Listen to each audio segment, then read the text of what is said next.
Always seems like the last minute is the longest. And Justin Betty is on video conference. So. Justin's on, okay. You there, Justin? I'm here, folks. All right. Okay. So we do have a quorum.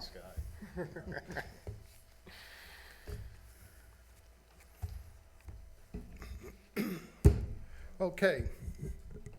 I will call the special meeting of the Board of Selectmen on Wednesday, July 28th, 2021 to order at 7 p.m. If we could have the Pledge of Allegiance.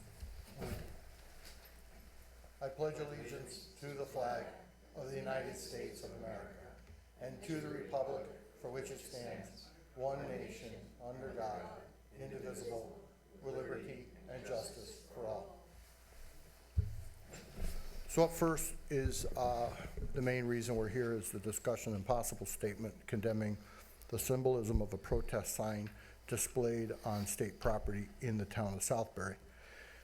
There has been a draft statement made for the consideration by the board. And if we can have that, thank you, Betsy. And I'll read this into the record. The Board of Selectmen has been informed that a group of protesters at Playhouse Corner displayed a swastika on Saturday, July 24th, 2021. We are saddened and disturbed to learn that this has occurred in our town. Southbury has a rich history of opposition to the Nazi symbol and what it stands for. The display of those swastika or similar symbols of hate, which are a false analogy to the reality of the Holocaust, have no place in Southbury. Displays such as this cheapens the memory of the 6 million lives lost and ignore the trauma that lasts for generations.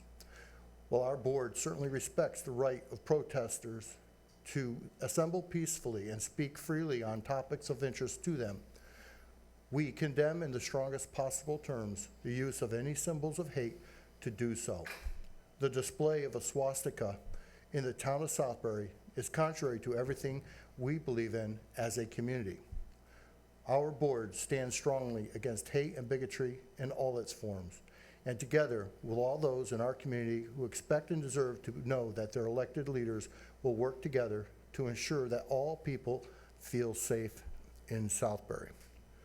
So I think what I do is ask for a motion. So moved. I'll second it.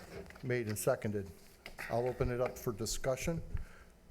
Justin, I know that you're out there. I don't mean to pick on you first, but you are out there remotely, and I'd like to hear from you if you would like to speak. Jeff, happy to, and thanks for the opportunity. I appreciate all the work that went into making that statement. I know you and Mike and others have had input from a lot of people, and I think it's a great statement, and it's very strong. And I appreciate that. I'm in favor of the statement. You know, I think whoever put that sign up last Saturday does not represent our town. May not even be from our town, but they certainly do not represent the town that you and I both grew up in. And you know, frankly, the sign about the teachers is something that I find to be very disappointing as well. My wife's a teacher. My mom was a teacher. There are other teachers in my family and group of friends. Critical race theory is not being taught in Region 15. People should get their information from reputable sources, you know, whenever possible, which is possible at all times. So, disappointing event. You know, I've heard from people that are flat out scared of being that kind of thing. So I think our unanimous response is important. And again, I appreciate everybody's effort to make this happen so quickly. Thanks. Thank you. Selectman Bucksbaum.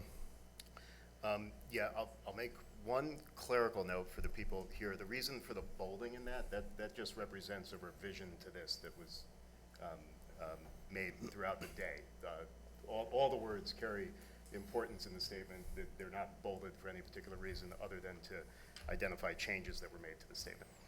I do have a couple of comments. The display of the sign and the symbol of the swastika in the center of our town is disgraceful and unwelcome. Personally, I was shocked and disturbed when I learned that this had occurred in Southbury.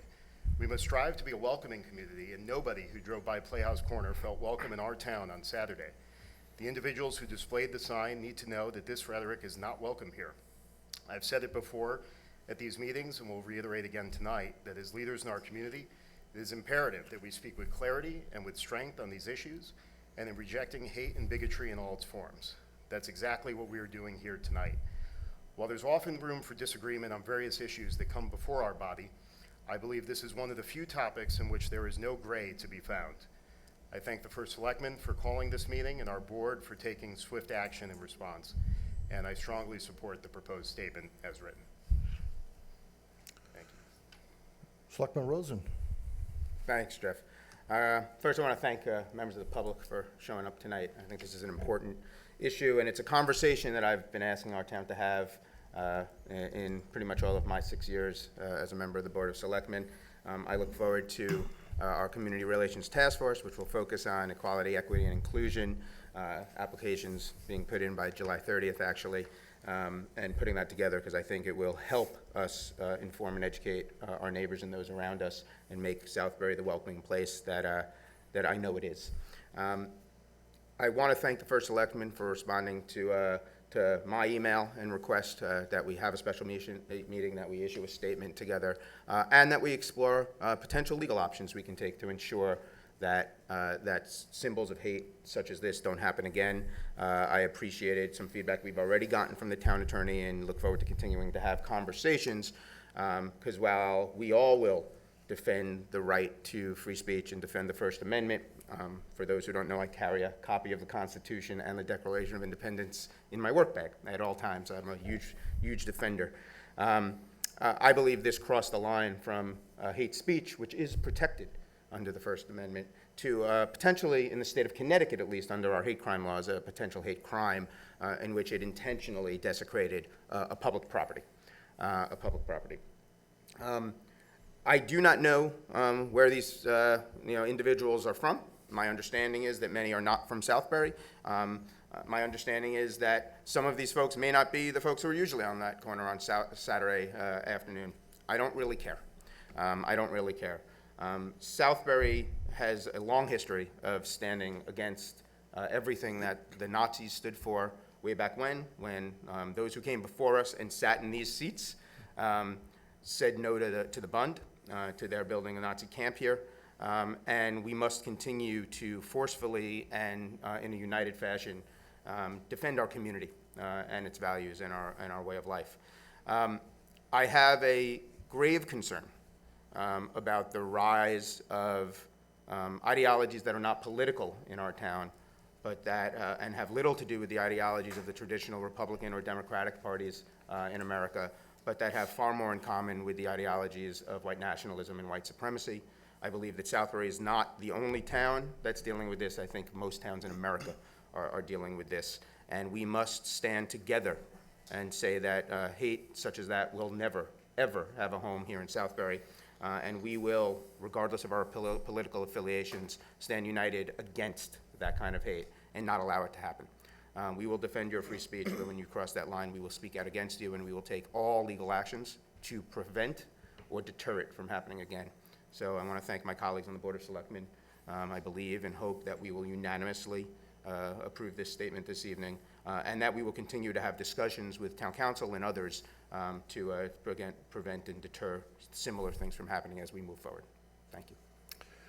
So there's two selectmen who were, due to conflict of scheduling, could not make it, and I asked if they'd like to make a statement, and I would read it into the record. And from Emily Harrison, this is her statement.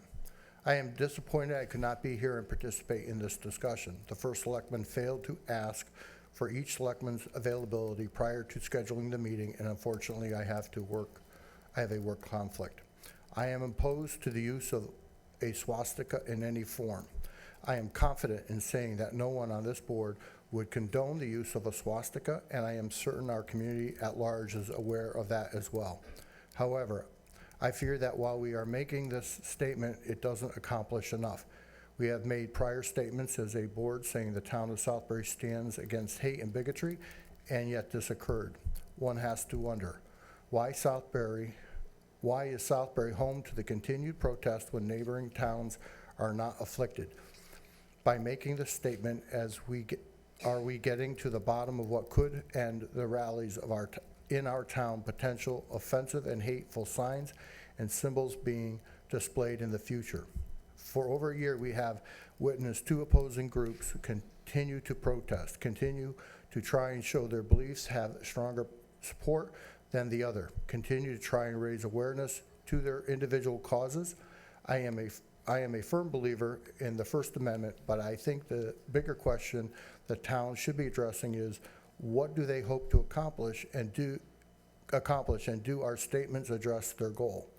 If the goal is to influence government policy, then the town needs to do more to listen to each side to bring peace in Southbury. And from Selectman George Bertram, I support the resolution as written. I do not condone the use of Nazi symbolism in public display for any reason whatsoever. Although my father was not Jewish, he survived a concentration camp during the war, and I have an acute abhorrence to any display of Nazi swastika. Also, I am of Lithuanian descent. Germany's published strategies for genocide show that, like the Jews, the Lithuanian people were slated for extermination by the Nazi during the war. If the war had lasted longer or gone in Germany's favor, my people would have been wiped out.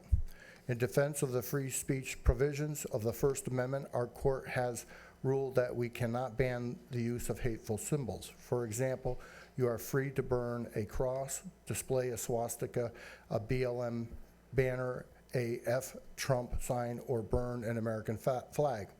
These sorts of displays are reprehensible, but we can't ban them in the interest of constitutional free speech.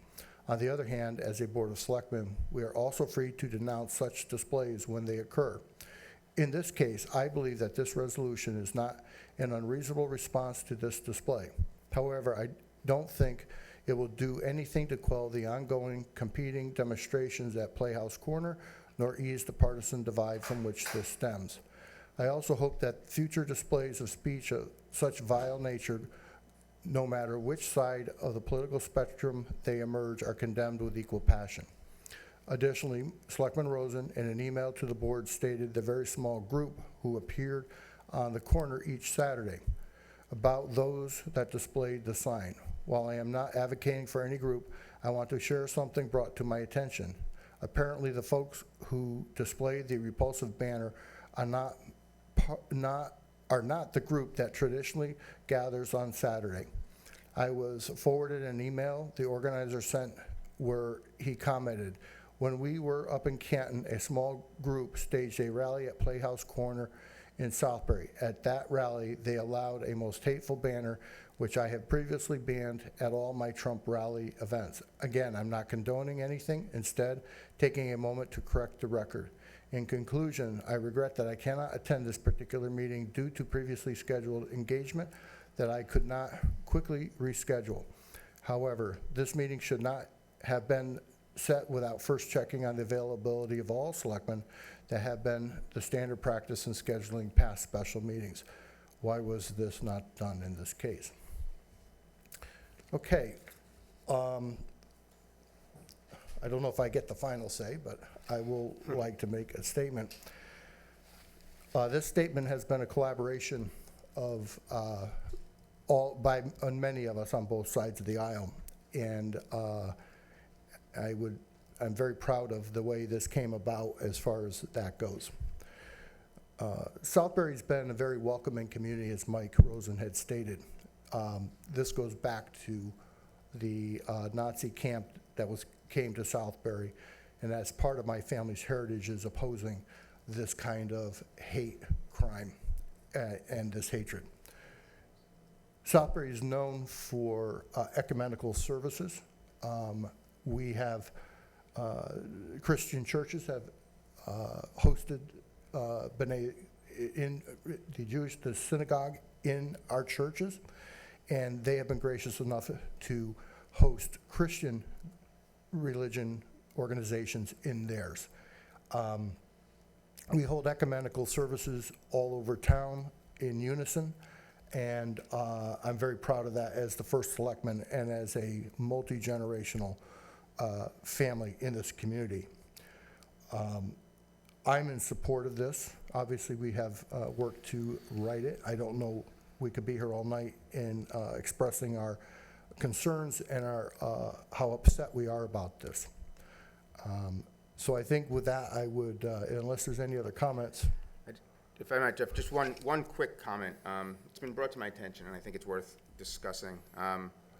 The display, where in the statement we talk about displays such as this cheapen the memory of the 6 million lives lost. There were 6 million Jewish lives lost in the Holocaust. There were anywhere between 10 and 11 million lives lost overall in the Holocaust. I don't think it's a substantive change to the statement. But for the purposes of historical accuracy and to respect all those who were lost in the Holocaust and the families and loved ones of those who continue to deal with the aftermath of that trauma, I'd like to make a recommendation that we revise 6 million to simply millions, to the word millions, M-I-L-L-I-O-N-S, the millions of lives lost, to capture all those lives who were lost in the Holocaust, not just those who were Jewish. Make a motion to amend the statement in accordance with Selectman Rosen's recommendation. I'll second that. All in favor? All in favor of the amendment? Aye. Aye. Aye. Opposed, abstentions, it carries. And just one other thing, Jeff, just as a point of clarity to the public who is here. It is not legal to burn a cross on public property in the state of Connecticut. Placing a burning cross, and I'm reading this straight from the statute, placing a burning cross or simulation of one on public property, as this was, or on private property without the owner's written consent, makes this a crime only, and I assume this is most cases, only if the person acts with the intent to intimidate or harass someone of a group of people. I'd make the argument that any burning of a cross, any showing in a public display of a swastika is meant to intimidate and harass, and certainly, as I stated before, desecrate property. So there are limits to all of our amendments, to all of our laws. That is the responsibility that comes along with our very special American citizenship and our extraordinary Constitution. So, thank you. Okay, I'll ask, is there anybody else? Hearing none, I'll call the vote. All in favor? Aye. Aye. Opposed, abstentions, and it carries. Thank you, everyone.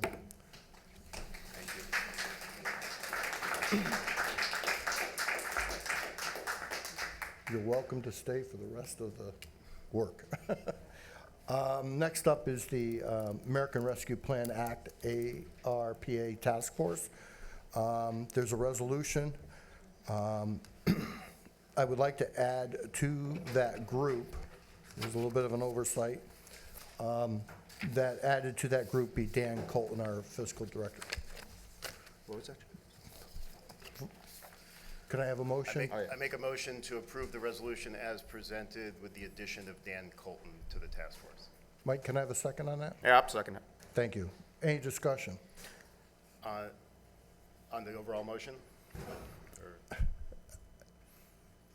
discussion on the motion itself? Yes. Yeah, I just wanted to, we had all received an email with some questions, and I've seen some other concerns posted on social media and whatnot. So I just wanted to offer sort of my understanding of what this task force is, and Dan, correct me if I'm wrong.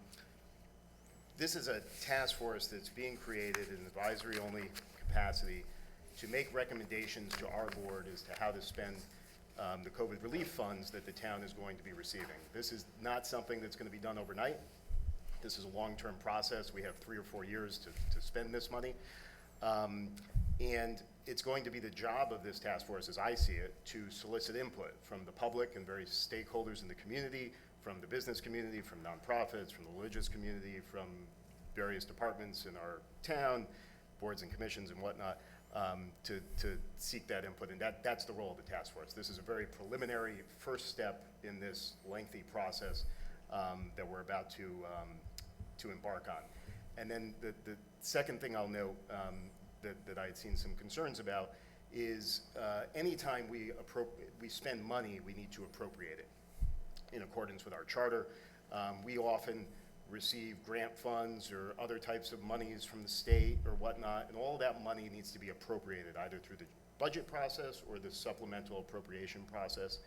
And as it currently stands, unless something changes, that's the way these funds are addressed as well. So you have that additional level as well. The appropriation process involves budgetary hearings or public hearings or Board of Finance, Board of Selectmen, town meetings, referenda, whatever the case may be. So I just want to make sure people understand that we're not forming a task force of a bunch of people who are going to come out next week and spend $6 million. Like that's not what this is. This is a sort of a long-term deliberative process that's going to go through various steps to make sure that we're looking at every angle and spending this money in the best interest of our community. Just also understand that we had a timeline that's very tight. Nothing is cast in stone, but we had a timeline that had to form this task force to qualify. And they'll be reaching out to the community as we move along with this. So this is not going to be done in a vacuum. Yeah, and in the spirit of transparency, and I agree with everything Selectman Bucksbaum said, and particularly with the folks in this group. They are, I believe, the right people for this type of task force to come back to the Board of Selectmen with recommendations. The one thing the public should know is I believe this task force should, as most of our committees and other task forces are, will hold public meetings and will, as Jason said, be soliciting feedback from residents, from taxpayers. So, and I think we will, our job as taxpayers, all of us, is to hold this group accountable to make sure that happens over time. But I am fully supportive of this, and I think it's a good group of people also to represent us, and the addition of Mr. Colton makes a good group even stronger. So, Justin, do you have anything? don't I wanna would just say exclude that I you. understand. Yeah, no, thank you. I would just say that I've seen the concerns and I understand them. We basically have a committee of, roughly 5 old white guys and a white woman that are going to take this on. And some people are saying that's not very diverse, and I get it. But I would echo Jason's comments that we will absolutely be reaching out to all of the parties that are, stakeholders in what happens in our town. And that's a diverse group of people. It's our seniors, it's people that represent our kids. And it's a variety of people that are involved with different departments of our town. Because there's a variety of uses for the money that are possible. And it's going to be incumbent upon us to figure out what makes the most sense for our town. What's the most bang for the buck? How can we get the most out of the program? It's, it's our responsibility to make sure that happens. And it's our responsibility to make sure that the public is noticed well in advance that we're having these meetings so that they can come and participate, whether it's, through an emailed letter or coming to see us in person, whatever it is. But, I've worked with everybody on that list of people for years. I think Dick Hill and I have been working together for over 11 years now, and I am confident that the group put together is very focused on what's going to be best for our town and the people that live in our town. And I appreciate the opportunity to serve. So thank you. And just for the record, it's a little confusing so far of what we can or cannot use the funds for yet. It's not clear yet. And the word was they're still refining it. So we're not sure we're refined yet, but we will look forward to the refinement in government on what we are going to be able to use it for.